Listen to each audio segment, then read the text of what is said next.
சுவாமி விவேகானந்தரை பார்க்க இளைஞன் ஒருவன் வந்தான். சுவாமி, எனக்கு எல்லா வசதிகளும் இருக்கிறது, ஆனால் மன அமைதிதான் இல்லை. படுக்கையில் படுத்தால் தூக்க வரமாட்டேன் என்கிறது. கடவுள் நம்பிக்கை நிறைய உண்டு. தினமும் எனக்கு பிரியமான கடவுளை நீண்ட நேரம் வழிபடுகிறேன். ஆனாலும் என் மனம் அமைதியின்றி தவிக்கிறது. கண்களை மூடி தியானம் செய்ய அமர்ந்தால் மனம் எங்கெல்லாமோ அலைபாய்கிறது. தாங்கள் தான் எனக்கு ஒரு நல்வழி காட்ட வேண்டும் என்றார். அவனுக்கு விவேகானந்தர் பதில் சொல்வதற்கு முன் ஒரு சிறுகதையை கூறினார். ஒரு காட்டு பகுதியில் உள்ள ஒரு குகையில் 3 ஞானிகள் நெடுநாட்களாக தியானத்தில் இருந்தனர். ஒரு நாள் அவர்களில் ஒருவர் வாய் திறந்து, சற்று நேரத்துக்கு முன் ஒரு கருப்பு குதிரை ஓடிற்று என்று நினைக்கிறேன் என்றார். அதற்கு மற்ற இருவரிடமிருந்து எந்த பதிலும் இல்லை. மேலும் 6 மாதங்கள் ஓடின. அப்போது 2வது ஞானி, அது கருப்பு நிற குதிரையாக இருக்க வாய்ப்பில்லை, வெள்ளை நிற குதிரை என்று நினைக்கிறேன் என்றார்.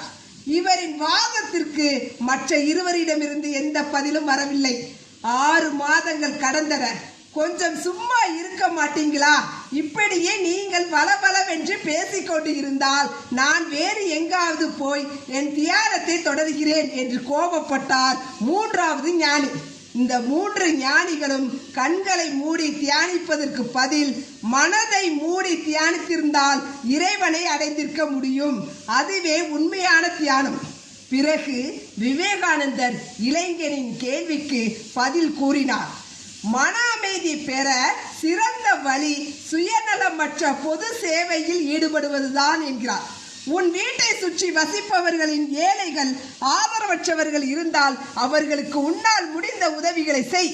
கவனிப்பின்றி கிடைக்கும் நோயாளிகளை மருத்துவமனைக்கு அழைத்துச் செல். பிறருக்கு செய்யும் சேவையில் தான் உண்மையான மன திருப்தி இருக்கிறது. மன திருப்தி இருந்தால் அங்கே நிம்மதியும் அமைதியும் குடிகொள்ளும்.